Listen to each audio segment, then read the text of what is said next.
Hello my beautiful divine souls, कैसे हैं आप सभी लोग। उम्मीद है आप सब खुश होंगे, स्वस्थ होंगे, अपना ख्याल रख रहे होंगे, खुद को हील एंड पॉजिटिव कर रहे होंगे। बहुत बहुत स्वागत करती हूँ आप सभी का एक बार फिर से हमारे इस चैनल पर। तो आज मैं फिर से आप सभी के लिए एक नई और फ्रेश रीडिंग करने जा रही हूँ।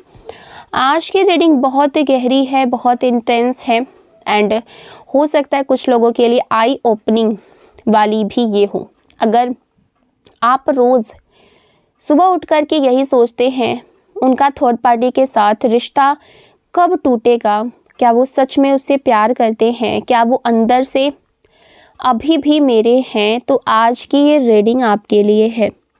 गहरी सांस लीजिए, अपनी एनर्जी को यहाँ फोकस करिए और चलिए सच जानने की कोशिश करते हैं। एक बात का ध्यान रखिएगा कि आज की ये जो रीडिंग है ये एक general, collective and timeless reading है। इसका मतलब ये है आप इसे जब भी देखेंगे ये आपके साथ रेजोनेट ज़रूर करती है। जितना रेजोनेट हो उतना ही लीजिएगा, बाकी को दूसरों के लिए जाने दीजिएगा। आप इस रीडिंग को एक गाइडेंस के तौर पर भी देख सकते हैं।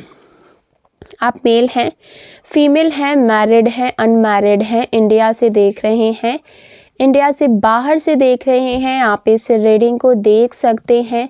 ये रीडिंग सबके लिए है। आपको क्या करना है, अपना नाम जो है वो कमेंट सेक्शन में ज़रूर से क्लेम कर देना है और अपने पर्सन का नाम अपने मन में 3 बार ज़रूर दोहराना है। इससे आप दोनों की जो एनर्जी है आज की इस रीडिंग से कनेक्ट हो पाएगी और हम सही जान पाएंगे कि डिवाइन एंजल्स हमें क्या मैसेजेस देना चाहते हैं एंड आपकी एनर्जी हमें क्या संदेश दे रही है।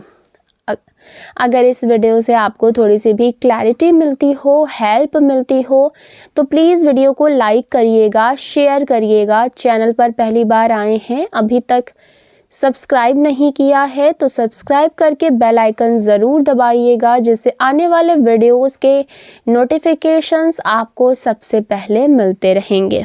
ओके, चलिए सबसे पहले मैं आपको कार्ड्स बता देती हूँ, उसके बाद हम एनर्जीज़ को चेक करना शुरू कर देंगे।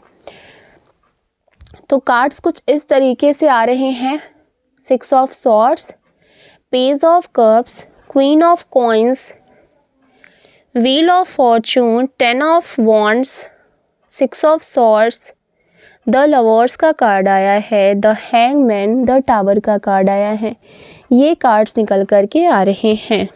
ओके, देखिए यहाँ पर जो एनर्जीज मुझे दिख रही है, एक बात बहुत ही क्लियर आ रही है, ठीक है, कि ऊपर से देखने पर लगता है कि हाँ इन दोनों के बीच में कनेक्शन है, ठीक है, इन दोनों के बीच में कोई गहरा स्ट्रॉन्ग कनेक्शन, कोई स्ट्रॉन्ग बॉन्ड जैसी आपको एनर्जी फील हो सकती है।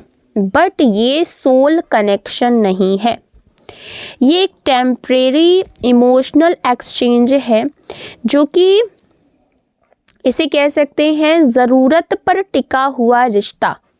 ओके, ये इनके जीवन में एक टेम्परेरी इमोशनल एक्सचेंज है, उसके अलावा कुछ भी नहीं है।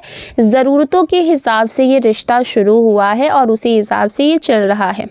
आपके पार्टनर इस रिश्ते को लॉन्ग लाइफ कमिटमेंट की तरह नहीं देखते हैं, ठीक है।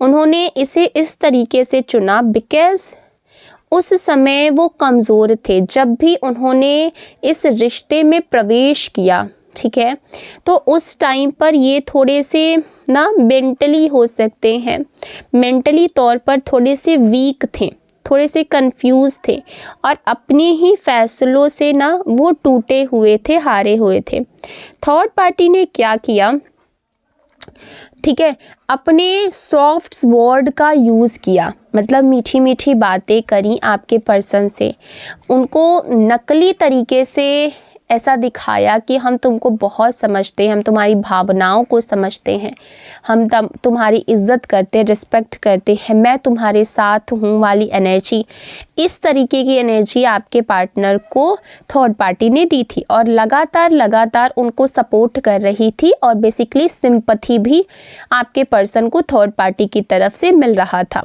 ठीक है। देखिए, जब इंसान गिल्ट एंड रिग्रेट में होता है तो थोड़ी सी वैलिडेशन भी उसके लिए बहुत बड़ा सहारा होती है। उस टाइम आपके पार्टनर बहुत ही कंफ्यूज थे, वीक मोमेंटम चल रहा था उनके जीवन में, और उसी टाइम थर्ड पार्टी आई जो अपनी बातों से, सहारों से, सिंपैथी दिखा करके ना उनको अपने अंडर में कर लिया, उनको कंट्रोल में कर लिया, जिससे कि आपके पार्टनर को सहारा मिला और थर्ड पार्टी ने कहीं ना कहीं इसका फ़ायदा उठाया। लेकिन यहाँ दिल नहीं है, ये कनेक्शन सर्वाइवल बेस्ड है, लव बेस्ड नहीं है, ठीक है। ये सहारों, ज़रूरतों पर टिका हुआ रिश्ता है। बेसिकली आप समझ रहे होंगे, आपके पार्टनर को अंदर से एहसास है कि उन्होंने गलत फैसले लिए हैं, ठीक है। उनके अपने कर्म अब उनके सामने खड़े हैं। लेकिन ध्यान से सुनिएगा, ये थर्ड पार्टी उनके फ्यूचर की स्टेबिलिटी बिल्कुल भी नहीं है। ये बस एक फेज़ है, एक रिएक्शन है उस सिचुएशन का जिसमें वो खुद को फंसा हुआ महसूस कर रहे थे, ठीक है। थर्ड पार्टी ने अपनी इमेज बहुत सोच समझ करके आपके पर्सन के सामने बनाई है। उसने एक ऐसी इमेज बनाई है जैसे कि वो बहुत ही कंपोज्ड है, अंडरस्टैंडिंग है, सेफ जोन जैसी। मतलब कि आपके पार्टनर जब भी उसे बात करेंगे तो वो उनकी बातों को समझेगी, उनको सहारा देगी। एंड सेफ जोन जैसी एनर्जी, मतलब कि वो एक सेफ फील करवाती है। जब भी आपके पार्टनर उसके पास आते, उसके इर्द गिर्द होते हैं, तो वो आपके पार्टनर को इस तरीके से जताती है कि आप सेफ हाथों में हैं, सेफ, सुरक्षित हैं, ठीक है। लेकिन ये इमेज है, रियल डेप्थ नहीं। ये सिर्फ और सिर्फ एक बनावटी इमेज है जो कि थर्ड पार्टी ने बनाया है आपके पर्सन के सामने। आपके पार्टनर इस समय इमोशनली तौर पर स्टेबल नहीं है, उनमें बचकानी वल्नरेबिलिटी है, ठीक है। जब इंसान खुद से डिसअपॉइंटेड होता है तो वो ऐसे व्यक्ति की तरफ झुक जाता है जो उसे जज ना करे, बल्कि सिर्फ और सिर्फ उसकी हाँ में हाँ मिलाए और उनको सहारा दे, सिंपैथी दे कि हाँ तुम ही सही हो, बाकी लोग तो गलत हैं। तो यहाँ पर वही सिचुएशन चल रही थी कि आपके पार्टनर बहुत वीक थे, खुद से डिसअपॉइंटेड थे, गिल्ट में थे, और उस समय थर्ड पार्टी ने उनके हाथ को थाम लिया। लेकिन ये लव स्टोरी नहीं है, ये इमोशनल डिस्ट्रैक्शन है। थर्ड पार्टी ने बार बार उन्हें ये महसूस कराया, तुम्हारी तकलीफ़ मैं समझती हूँ या फिर मैं समझता हूँ, तुम्हारी तकलीफ़ कोई और नहीं समझ सकता, मैं तुम्हें बहुत अच्छे से समझती हूँ। इस तरीके की चीज़ें जो है थर्ड पार्टी ने आपके पर्सन को बार बार महसूस करवाया, और धीरे धीरे ना ये चीज़ें डिपेंडेंसी बन गई। पर डिपेंडेंसी और प्यार अलग चीज़ होती है। डिपेंडेंसी होता है कि किसी के ऊपर आप इमोशनली या फिर फिनेंशियली किसी भी तरीके से डिपेंड होना, ठीक है, उस पर निर्भर रहना। और प्यार एक दिल का रिश्ता होता है जो कि दोनों अलग अलग होता है। यहाँ पर दिख रहा है कि थर्ड पार्टी और आपके पर्सन के बीच में जो भी रिश्ता है वो रोमांस से ज़्यादा फैंटेसी है। आपके पार्टनर रियलिटी से भाग रहे हैं, उन्हें लगता है ये रिश्ता उनकी प्रॉब्लम सॉल्व कर देगा, बट अंदर से उनका दिल क्लियर नहीं है, कन्फ्यूज़न है, डाउट है, रिग्रेट है। सच्चे प्यार में डाउट नहीं होता और यहाँ डाउट ही डाउट है। पावर बैलेंस आसमान है यहाँ पे, मतलब कि यहाँ कनेक्शन कोई नेचुरल नहीं है, ठीक है। यहाँ पर असमान चीज़ें हैं, धीरे धीरे रिपीटेड इन्फ्लुएंस से यहाँ पर ये रिश्ता बना हुआ है। जब किसी को बार बार एक ही नैरेटिव सुनाया जाता है, कि बात सुनाई जाती है, जब हर वीक मोमेंट में वही इंसान मौजूद होता है तो माइंड उसकी तरफ कंडीशन हो जाता है। ये साइकोलॉजिकल डिपेंडेंसी है, मैजिक नहीं, माइंड पैटर्न है। और जब तक आपका पार्टनर अपनी खुद की स्ट्रेंथ में वापस नहीं आएगा, उसे क्लैरिटी नहीं दिखेगी। ये कनेक्शन कैजुअल नहीं है। थर्ड पार्टी ने इन्वेस्ट किया है टाइम, एफर्ट एंड स्ट्रेटजी। उन्होंने धीरे धीरे अपने आप को सेफ ऑप्शन की तरह प्रोजेक्ट किया है आपके पर्सन के दिमाग में।